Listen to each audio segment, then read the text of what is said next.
We remain steadfast in our commitment in delivering local news that matters, stories that inspire, enriching the lives of Filipinos in the Philippines and across the globe.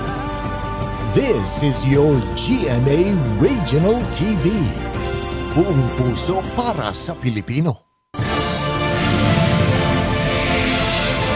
Ito ang inyong Regional TV News.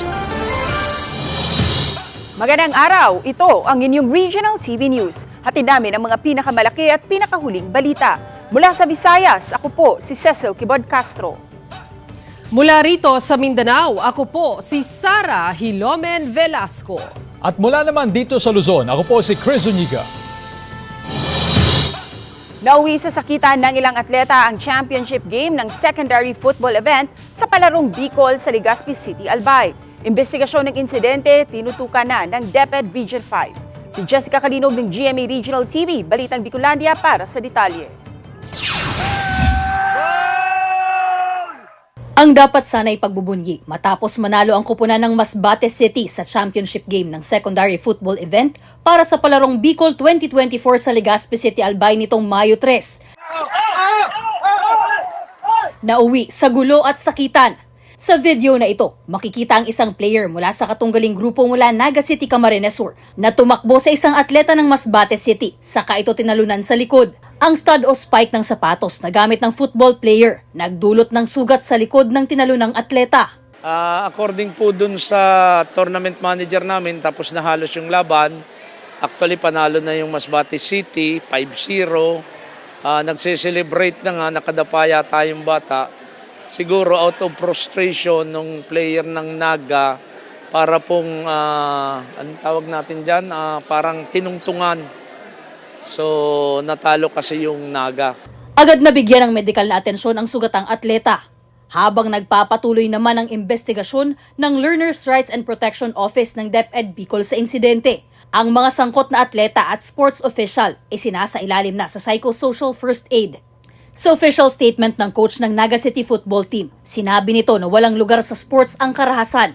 Mapa-player man o nanonood ang sangkot dito. At habang hinihintay ang resulta ng investigasyon ng DepEd, humingi rin ito ng tawad sa mga nasaktan sa insidente.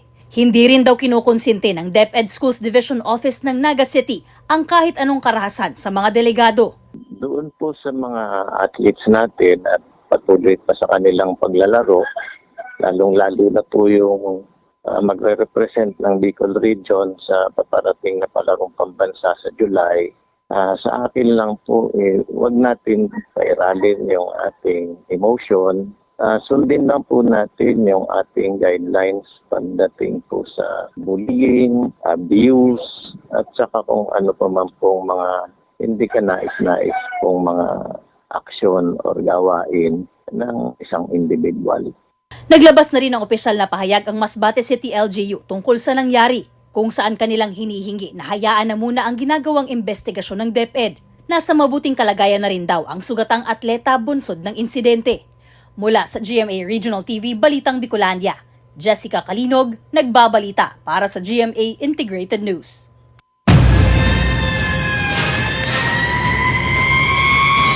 Isang malaking sunog ang sumiklab sa isang motor pool sa Pagadian City sa Zamboanga del Sur. Habang mag-asawang senior citizen patay matapos masunog ang kanilang bahay sa Butuan City. Narito ang report ni Krisa Dapita ng GMA Regional TV, 1 Mindanao. Makapal na usok at malaking apoy. Ito na ang sumiklab sa Zone 1 Tiguma, Pagadian City, Zamboanga del Sur, pasado alas 2 Biyernes ng hapon. Matapos nilamon ng apoy ang nasa 7 sasakyan na nakagarahe sa lugar. 3 rito ay mga junk, 3 rin ang inaayos at 1 ang surplus. Lalong lumaki ang sunog nang kumalat ng apoy sa imbakan ng klase-klaseng gulong sa nasabing motor pool. Matapos ang mahigit 2 oras, naapula ng BFP Pagadian ang sunog. Nagpapatuloy pa sa ngayon ang investigasyon ng kabomberohan sa dahilan ng sunog. Tinatayang aabot sa 500,000 pesos ang danyos ng sunog. Wala namang natalang nasugatan o namatay sa insidente. Naglisod mig gamay kay sa mga equipment nato, kulang po tag mga AFFF nga solution katong mga foam Kay lisod mapalong dahil ang mga rubber. Patay naman ang mag-asawang senior citizens matapos matrap sa nasunog nilang bahay sa Butuan City. Kinilala ang mga biktima na sina Celeriano Valenzuna, 93 anyos, at Isidra Valenzuna, 86 anyos. Sa investigasyon ng Butuan City Central Fire Station, pasado alas 9 Biyernes ng gabi, nagsimula umano ang apoy sa kwarto ng mag-asawa. Dahil gawa sa light materials ang kanilang bahay, mabilis na kumalat ang apoy. Pahirapan ang pagresponde ng mga bumbero dahil liblib ang nasabing lugar. Alas 10 na ng gabi nang maapula ang sunog. Napabayaang katol ang tinitingnang sanhi ng apoy. Mula sa GMA Regional TV 1 Mindanao, Krisa Dapitan, nagbabalita para sa GMA Integrated News. Arestado ang isang OFW matapos mag-bomb joke habang chinecheck ang bagahe sa loob ng Davao International Airport. Sinampahan na ng kaso ang suspect. Narito ang report ni Kent Abrigana ng GMA Regional TV 1 Mindanao.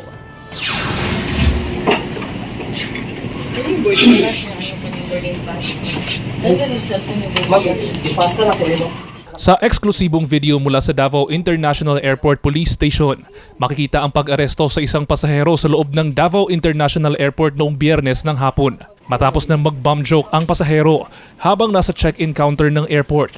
Ang lalaki tatawagin natin sa alias na Bruno, hindi niya tunay na pangalan, 42 anyos, taga Digos City, Davao del Sur, at isang overseas Filipino worker. Dahil sa nangyari, napaiyak na lang ang lalaki.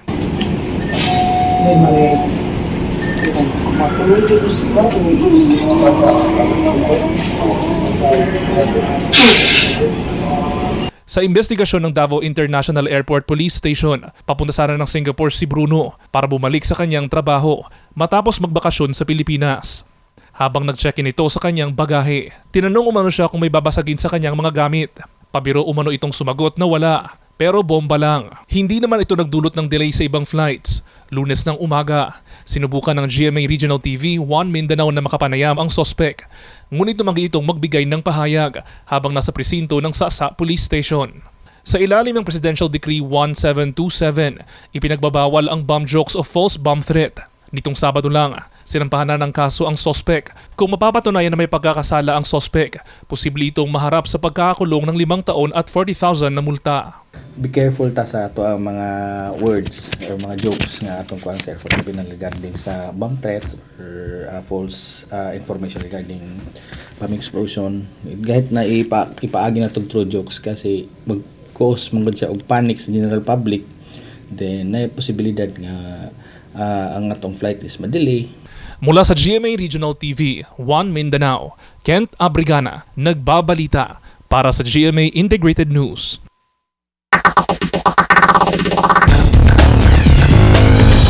Nilooban ng isang lalaki ang isang drugstore sa Iloilo City. Insidente na huli cam. Nakatutok si John Sala ng GMA Regional TV 1 Western Visayas. Makikita sa CCTV footage na ito ang biglang pagbukas ng roll-up door ng Haro Archdiocesan Social Action Center o JSAC Drugstore sa distrito ng Arevalo sa Iloilo City. Ilang minuto lang ang lumipas, makikita ang pagpasok ng isang lalaki na dumaan sa sliding window. Pagkapasok sa loob, saka ito nagsimula ng manghalughog ng mga gamit. Natangay ng hindi pa nakikilalang sospek ang mahigit 50,000 pesos na benta ng butika sa loob ng 2 araw. Napag-alamang dumaan sa likod na bahagi ng drugstore ang sospek sa bintana ng comfort room. Nang makapasok na ito, kinuha nito ang susi ng roll-up door, kaya niya ito nabuksan. Usually, adlaw-adlaw gina-deposito namon ina, pero tungod sang duha ka adlaw nga nangin masako, di daw na-overlook. No? Daw, mo man lang na ang duha ka adlaw, kaya ti bag-o pa man lang ini ang JSAC Drugstore. Base sa CCTV footage, pamilyar ang sospek sa lugar ayon sa pulisya. Taon tayo na, no? Kay bagong building, kaga wala pa din siya. Sang security fence, no? Ongoing construction. May mensahe naman ang simbahan sa gumawa nito. Tikabay pa nga gamiton para sa matuod-tuod nga pagkinahanglan. No? We can forgive you. Due time lang na ang kantidad. Pero kung sa bisyo, dapat kagid madakop. Napapatuloy pa ang investigasyon ng pulisya. Mula sa GMA Regional TV 1 Western Visayas, John Sala, nagbabalita para sa GMA Integrated News. Base sa report mula sa mga jeepney operator at driver, umabot sa 3 jeepney driver sa Pangasinan ang hinihinalang nasawi sa heat stroke ayon sa One Pangasinan Transport Federation. 2 rito ang taga Kalasyaw, isa ang taga Eastern Pangasinan. Ayon sa One Pangasinan Transport Federation, iniimbestigahan pa nila kung ano ang tunay na ikinamatay ng 3 tsuper. Patuloy ang monitoring ng One Pangasinan Transport Federation sa mga jeepney driver ngayong mainit ang panahon. Lagi kong sinasabi na talagang mainit yung panahon. Tulad ngayon, no? Itong oras na ito, magpahinga lang sila. Wag nilang ipilit kung talagang hindi kaya para iwas din sa trouble. Namataan ang isang solar halo o ring na nakapalibot sa araw pasado 11:11 ng tanghali noong May 5. Ang ilang residente sa bayan ng Manito Albay ang nakakita nito. Ayon sa Pag-asa, nagkakaroon ng solar halo tuwing may interaction ang liwanag sa ice crystals na dala ng cirrus o cirrostratus clouds na matatagpuan sa upper layer ng atmosphere. Ang cirrus clouds ay indikasyon ng pagkakaroon ng cumulonimbus clouds o thunderstorm clouds. Ibig sabihin, kung may solar halo na namataan, may posibilidad ng pag-ulan. Usually, kapag nakaigwa ng solar halo or minsan lunar halo, pagbanggi, minsan nakakaigwa ng cirrus clouds bago nakakaigwa kita ng mga thunderstorms. Parang precursor kaya yun, nabubunga na itong mga thunderstorm clouds.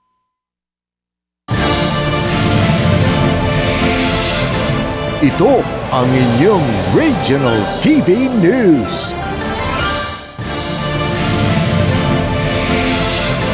Ito ang inyong Regional TV News. Pumapalo na sa mahigit 83 billion pesos ang halaga ng pinsala ng El Nino sa mga tanim na palay, mais, kamote at iba pang high-value crops sa Batangas ayon sa report ng Provincial Agriculture Office. Ang bayan ng Nasugbu ang may pinakamalaking danyos na umaabot sa mahigit 28 million pesos. Land preparation muna raw ang ginagawa ng mga magsasaka sa ngayon. Ayon sa Provincial Agriculture Office, handa silang magbigay ng tulong sa mga apektadong magsasaka. Umaasa naman ang ilang magsasaka na mabibigyan muli sila ng binhing pananim. Samantala, bukod sa mga high-value crops, kumakala pa rin ng datos ang pamahalaang panlalawigan kung gaano nakalaki ang naitalang danyos ng El Nino sa livestock. Medyo malaki na ito kasi hindi pa nga kasama dito. Malamang maghihigit ito after makuha natin yung report ng ibang officers kasi yung Provincial Agriculture yung head para sa food. Samantala sa championship game ng secondary men's basketball sa pagitan ng Negros Occidental at Iloilo, makikita ang intense na laro kahapon. Isa ito sa mga inaabangang sports event sa Western Visayas Regional Athletics Association Meet 2024 sa Bacolod City. Maliban sa mainit na bakbakan sa kampyonato sa basketball, literal na mainit ang panahon. Kaya naman ilang atleta hindi maiwasan na sumama ang pakiramdam at makaranas ng heat exhaustion. Ang ilang coaches at tournament officials, tumaas ang blood pressure kaya naman kanya-kanyang diskarte na lang sila upang makapagpahinga habang hindi pa nagsisimula ang laro. Sinisiguro naman ng Negros Occidental Provincial Government bilang isa sa mga host ng WVRRAA ngayong taon na mababantayan ang sitwasyon ng mga atleta sa iba't ibang game venues. Matatandaan na inilipat sa hapon ang ilang sporting events upang hindi mababad sa matinding init ng panahon ang mga atleta. May mga instances nga daw gapo sila nga daw at that moment kagapoy kit so gina-pull out na lang, ginapainom tubig. We made sure that we had enough medical caregivers to be on the playing venue. The winner here will represent Region 6.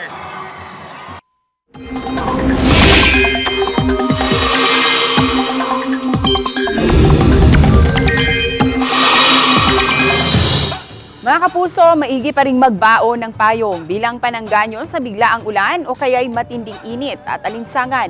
Easterlies pa rin ang pangunahing weather system na nakaapekto sa bansa ayon sa Pag-asa.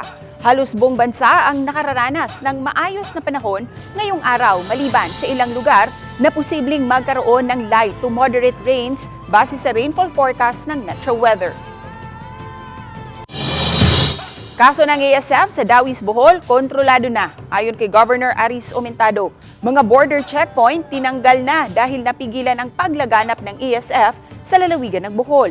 Binawi na ng Bohol LGU ang kautusan kung saan hinigpitan ang pagpapalabas at pagpasok ng mga pork products, lalo na mula sa bayan ng Dawis. Ipinahinto na rin ang ipinapatupad na border checkpoint. Nagpasalamat si Governor Aris Omentado sa kooperasyon ng mga residente para agad maagapan ang paglala ng kaso ng ASF. Good news for us no na ang atong ASF way additional na mortality since day 1 and wa po additional na municipality or barangay na infected ang iyang area sa ASF. In short, na-contain na namo.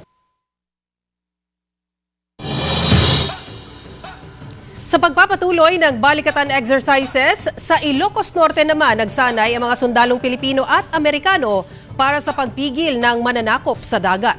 Ang detalye sa ulat ni CJ Torida ng GMA Regional TV 1 North Central, Luzon.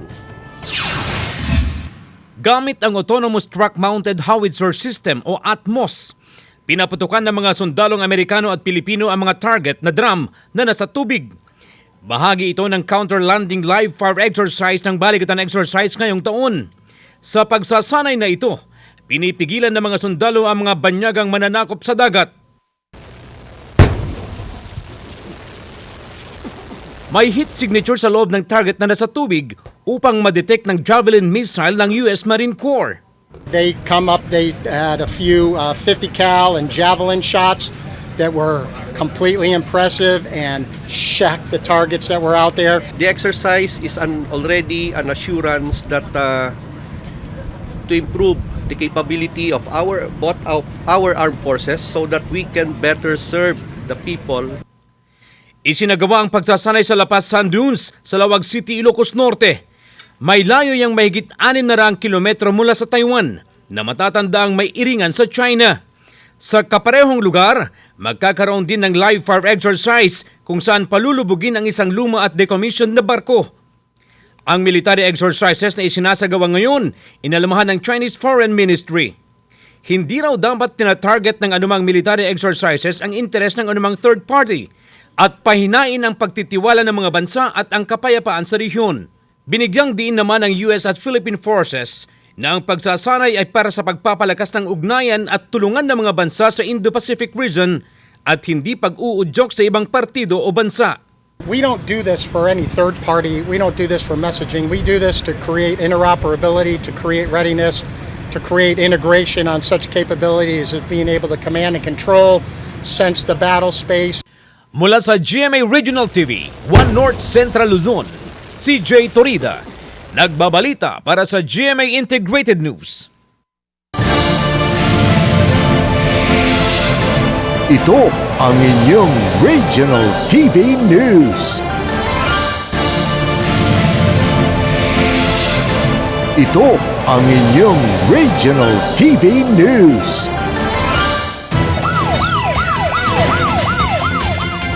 Arestado ang isang dentistry student sa Davao City dahil sa pagsasagawa nito ng aktwal na dental procedures sa isang pasyente.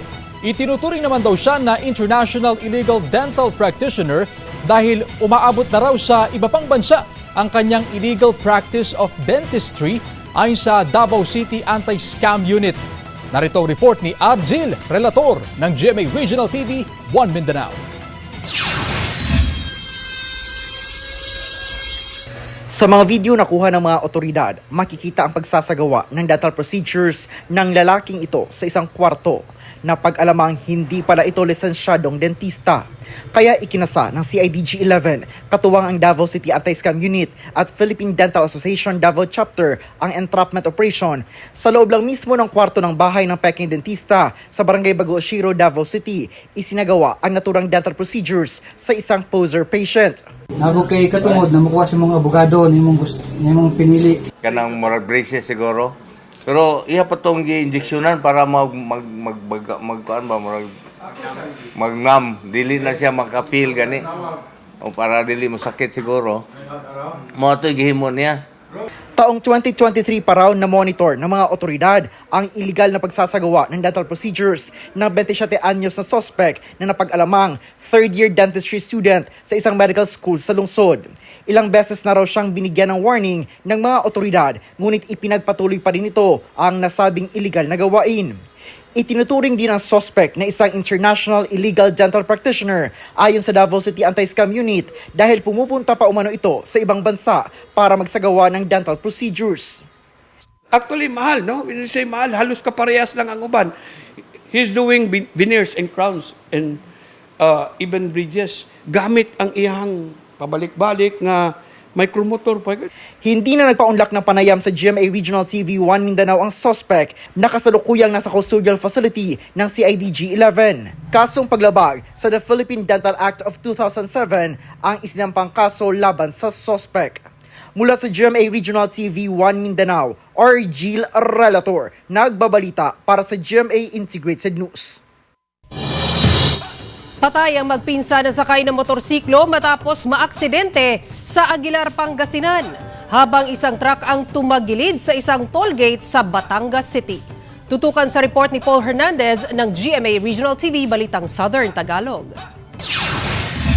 Nasawi ang magpinsan na sina Ricky Guillermo, 42 anyos, at Loreto Guillermo, 43 anyos matapos maaksidente habang sakay ng motorsiklo sa Barangay Ninyoy, Aguilar, Pangasinan. Nagtamo ng grabing sugat sa ulo at katawan ng mga biktima. Mula Barangay Bukakliw papunta sana sa Barangay Ninyoy ang magpinsan para pumasyal sa kanilang kaanak. Itinanggi ng kaanak ng mga biktima na nasa impluwensya sila ng alak nang mangyari ang aksidente. Pero aminadong walang suot na helmet ang dalawang biktima. Hindi po kumain pa po kami nun Hindi po sila nakainom.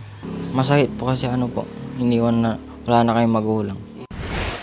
Sa Batangas City, tumagilid sa tollgate ng Star Tollway ang truck na ito magtatanghali kahapon. Gumamit na ng boom truck ang otoridad para maalis ang truck. Agad ding nilinis ang mga otoridad ng kalsada kung saan tumagilid ang tanker. Sinusubukan pang mahinga ng pahayag ng GMA Regional TV Balitang Southern Tagalog ang HPG Batangas at ang pamunuan ng Star Tollway, gayon din ang driver ng truck. Mula sa GMA Regional TV Balitang Southern Tagalog, Paul Hernandez nagbabalita para sa GMA Integrated News. Nanawagan ng hustisya ang pamilya ng namatay sa bumaligtad na pampasaherong van sa Cebu. Ang kabuuang detalye sa ulat ni Nico Sereno ng GMA Regional TV Balitang Bisdak. Si Shirley Baino ay isa sa mga nasawi sa insidente noong Sabado sa Cebu-Cordova Link Expressway. Papunta sa Cebu City ang nasabing van mula sa Lapu-Lapu City. Hindi pa matanggap ng pamilya ni Shirley ang sinapit ng biktima. Ayon sa kanyang anak, kasama ni Shirley ang 3 taong gulang na apo nang mangyari ang insidente. Maliban sa mga sugat, ligtas ang apo matapos umanong yakapin ng lola ng mahigpit. Insidente yun siya pero sa lubagon magyapon niya kay anong nagpakusog yun siya, anong nag-overtake. Pinuntahan din ng GMA Regional TV Balitang Bisdak ang lamay ng 2 taong gulang na bata na kasamang namatay sa insidente. Subalit hindi nagpaunlak ng interview ang pamilya ng bata.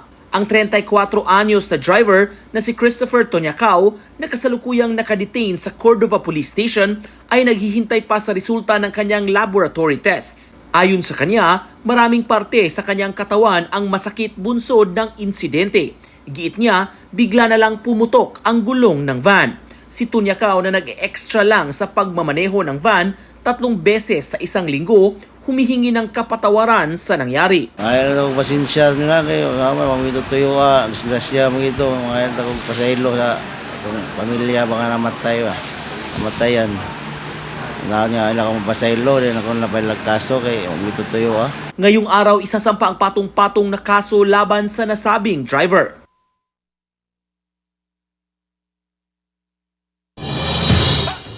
Narinig ko si tatay nanonood yun. Samantala, all out ang kilig ng fans sa ginanap na Kapuso Mall Show sa Lipa City kung saan tampok ang mga cast ng Asawa ng Asawa Ko, Abot Kamay na Pangarap, Running Man Philippines at Pepito Manaloto. Tunghayan sa report ni Denise Abante ng GMA Regional TV, Balitang Southern Tagalog.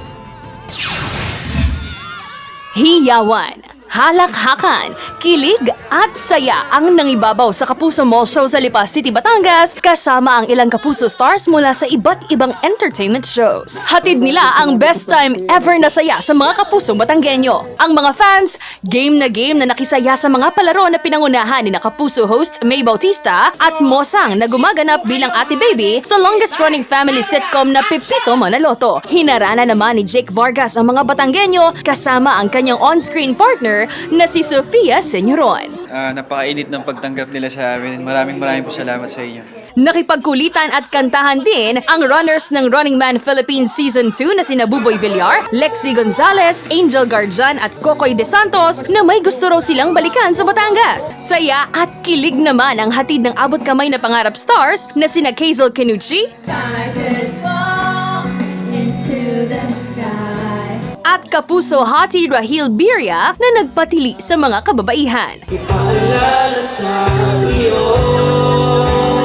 Mas lalo pang nag-init ang gabi ng mga Batanggenyo nang haranahin sila ni na Bruce Roland na may matching Take Your Shirt Off at Raver Cruz na all out ang performance.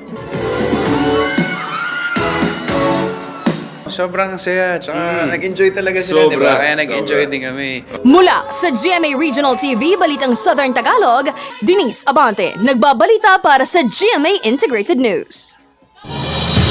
Pasok na sa finals ng NCAA Season 99 Women's Volleyball Tournament ang De La Salle College of St. Benilde Lady Blazers matapos makuha ang 9-0 sweep sa elimination round. Sumusunod sa team standings ang Lyceum of the Philippines, Colegio de San Juan de Letran, University of Perpetual Health System Delta at Mapua University. Samantala nasungkit din ng University of Perpetual Health System Delta ang 9-0 sweep sa elimination round. Kaya pasok na rin sila sa finals ng men's division. Nakabuntot naman sa team standings ang Emilio Aguinaldo College, De La Salle College of St. Benilde, Colegio de San Juan de Letran at Arellano University. Samantala, mapapanood niyo po ang episode na ito sa official website ng GMA Regional TV, www.gmaregionaltv.com. Pwede rin kayong bumisita sa aming official YouTube channel, GMA Regional TV, at i-click ang subscribe button para sa pinakamainit na balita mula sa mga rehiyon. Nais naming pasalamatan ng mga kapuso sa iba't ibang panig ng Pilipinas, maging ang mga kapuso natin abroad. Dahil sa GMA Regional TV, local news matters. Kami ang Regional TV News, buong pwersa para sa mas malaking misyon at mas malawak na paglilingkod sa bayan.